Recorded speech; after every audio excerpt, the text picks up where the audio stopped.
জামুগুৰিহাটৰ নবিল প্ৰাথমিক বিদ্যালয়ৰ তোৰণ উন্মোচন বিধায়ক পদ্ম হাজৰিকাৰ। জামুগুৰিহাটৰ টৌভঙাৰ নবিল প্ৰাথমিক বিদ্যালয়ৰ আজি মূল তোৰণ উন্মোচন কৰে নদুৱাৰ সমষ্টিৰ বিধায়ক পদ্ম হাজৰিকাই। 1942 চনতে সেই সময়ৰ শিক্ষানুৰাগী বিশিষ্ট সমাজকৰ্মী প্ৰয়াত মহিৰাম দৈমাৰীয়ে দান সূত্ৰে আগবঢ়োৱা 1 বিঘা মাটিত স্থাপন কৰা হৈছিল নবিল প্ৰাথমিক বিদ্যালয়খন।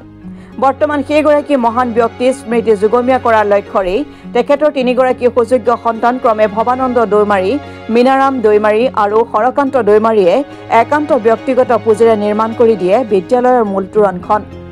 এই তোৰণখন উন্মোচন কৰি বিধায়কগৰাকীয়ে কয় যে বিদ্যালয়খনৰ শৈক্ষিক পৰিৱেশৰ আৰু অধিক উন্নত হ'ব।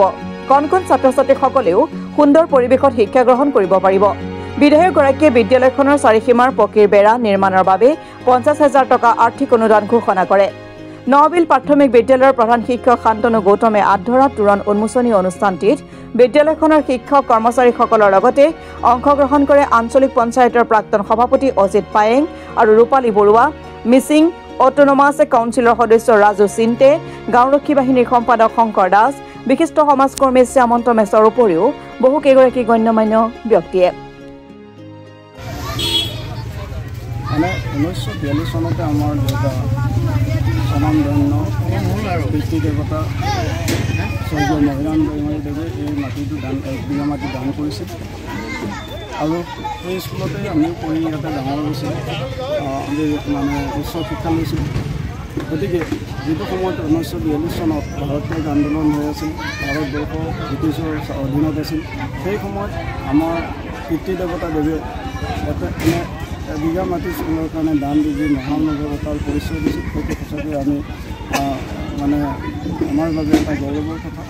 আৰু আজি আমি 3জন ভাতৃ এই কথাটো মানে স্মৰণীয় কৰি ৰাখিবৰ কাৰণে এখনি তেওঁৰ নামত স্মৃতি, তেওঁৰ পৌৰণিত এখনি তোৰণ আমি বনাই উলিয়াইছোঁ আৰু সেই তোৰণখন আজি বিধায়ক মহোদয়ে আমাৰ নদৰ সমষ্টিৰ বিধায়ক মহোদয়ে উদ্বোধন কৰিলে।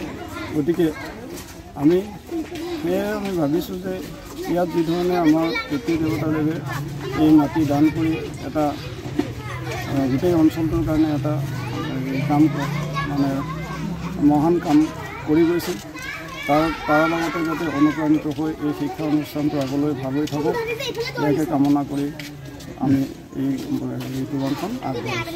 ধন্যবাদ।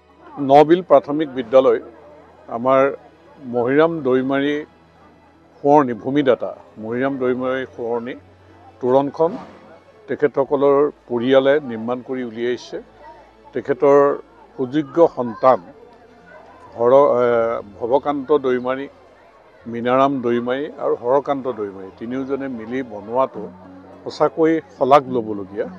আৰু ভূমিদাতা 1942 চনতে 1 বিঘা মাটি দান দিছিল আৰু সেই বিদ্যালয়খন সেই সময়ত যেনেধৰণে ইয়াত গঢ় লৈ উঠিছিল আৰু তেওঁলোকৰ পিতৃৰ স্মৃতি যুগমীয়া কৰিবৰ কাৰণে তোৰণখন নিৰ্মাণ কৰাৰ কাৰণে মই ধন্যবাদ জনাইছোঁ।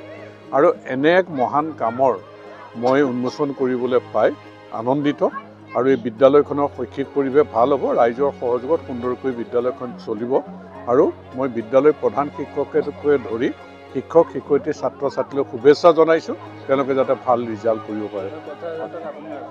ময়ো 50,000 টকা গেটখনৰ ৱাল দিবৰ কাৰণে আগবঢ়াইছোঁ।